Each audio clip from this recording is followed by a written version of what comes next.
Hello, good day, and welcome back to this course. In this video, we are still working with our tuple data structure, and this time around, we are going to be working with indexing and slicing in tuple. We have already come across the concept of indexing and slicing in two different occasions. So we have done that with our string object and we have done that with our list object. So in the case of our tuple object, the concept of indexing and slicing is basically the same. So this tuple object also has a zero base index. So now I'm going to change this tuple value a bit. I'm going to just clean out this entire code. So I'm going to create a new tuple object. And the first one, I am going to use my tuple constructor to loop over a list of items, just like we have been doing before. And we are going to call it X, and I'm going to set it to a range of numbers from, of course, we already know how this range method works. So a range of number from 0 to 10. So, and we know that we can just write 10 here and it will work the same way, right?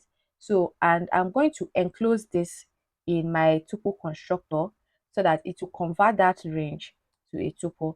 So we have done this a couple of times, and I am going to, on the next line, print X, right? So we have created one tuple now, and now we have a tuple printed on the screen. So another one is a string we want to create, and we are going to call it strg, and we are going to set it to this string, and we are going to use the word fruit, and we are going to convert this to a tuple object, and then we are going to print that.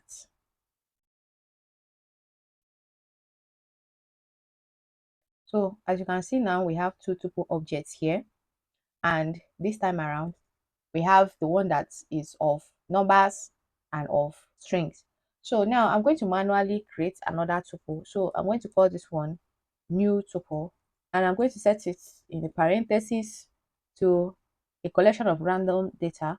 So the first item here, I'm going to set it to a string of orange. The second, I'm going to set it to maybe a number 12. The third one, I'm going to set it to maybe a float value like 25.5, and I can set the other one to like a complex number like 2j, and this last item I'm going to pass in a list. So we have already done this before, a list of maybe strings. So I'm going to like write color and write in something else, maybe Python. So right now I'm going to clear my output, and this is actually obtainable in other data structure like lists or dictionary. So a list can hold different data types, just like this tuple is doing, right? And the only thing that you can be doing on each and every one of these data is to use indexing to perform whatever action that you want to perform on each and every one of them. So the methods that are applicable to a string object, you can use your indexing to access this, the first member of this list, and call like dot title method on it. So the mathematical operations you can perform on the second item, and even this complex number here, right? So it's not only about just accessing them. So you can access them and you perform some basic operations on them, and you can access them and just pick them out and save them in a database or do anything that you like with them.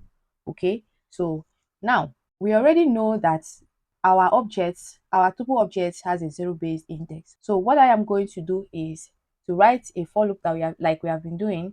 So I'm going to say for I in new tuple, and I'm going to set the item in the range of the length of new tuple. Then I'll place my colon here, and I'm going to say that item is equals new tuple, and I'll pass in I. So, and now I am going to print all of them with their indexes. I'm going to print with our formatting, and index is I, and I'll put comma. So is I, and item is, I'll put place item here. Okay, so we have the indexes and their items. Okay, there's an error here. So I wrote 1. So it's just accessing the number 1 index. So now I'm going to save this and run. So this time around is index is 0, item is orange, index is that. So all of this now, we know their different indexes.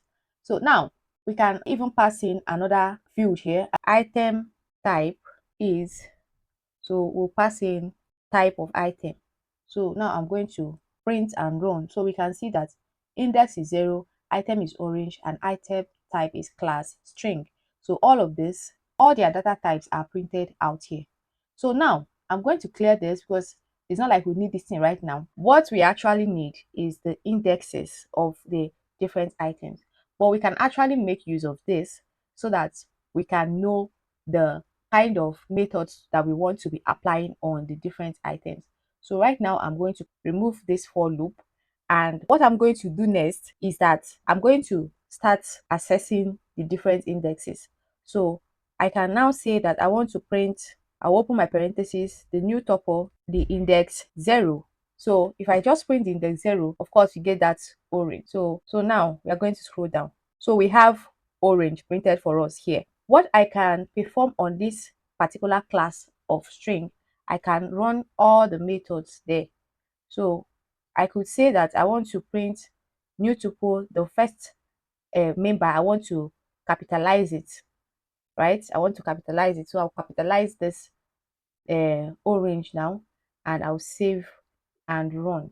So now we have orange. So, or I can, instead of capitalize, I can do dot upper so that everything will come out in uppercase. So now we have that. So I hope you understand this very well.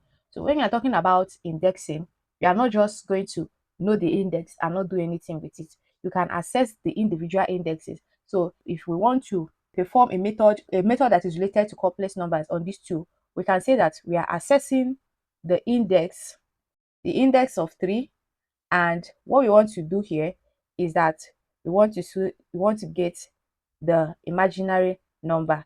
So Python already detects that this particular complex number does not even have a real number. So if we say dot, I'm not seeing the option for real. Okay, there is real. So but we can go for the imaginary number because we do not have a real number. So now you see we have 2.0. Okay, so you can perform the individual actions on each and every one of them. Okay, so the fourth index is a list uh, item, and we can do like something like dot pop, right? So dot pop will remove the last member of this list. So, and I'm going to create another print statement after I do the pop, and I'm going to print new tuple so that we know the current value of new tuple. So as you can see now, as the pop method has removed this particular item here. Okay, so now we can actually perform the slicing function, and we can do that by using our normal method of slicing. So we are going to write in the comment that the syntax is, we write the name of the tuple object, we open and close our square brackets, and we write the start value and write our colon, the end value, and then the step. So, and this step is optional. So for this now, we are going to try to print new tuple, and we are going to start from index 0. So remember, if you are starting with index 0, you do not really have to add that 0. So we are going to start from index 0 all the way to index 3, and we save and run. So this time around, we have orange all the way to index 3. So remember that that third index will not be printed. So now, if we want to start from index 3 all the way to the last index, we can just do something like, yeah, we are starting from index 3 all the way to the last index. So, and I'm going to save this and run. So it's starting from index 3 all the way to the last index. So remember, this pop method is still here, and that Python is removed.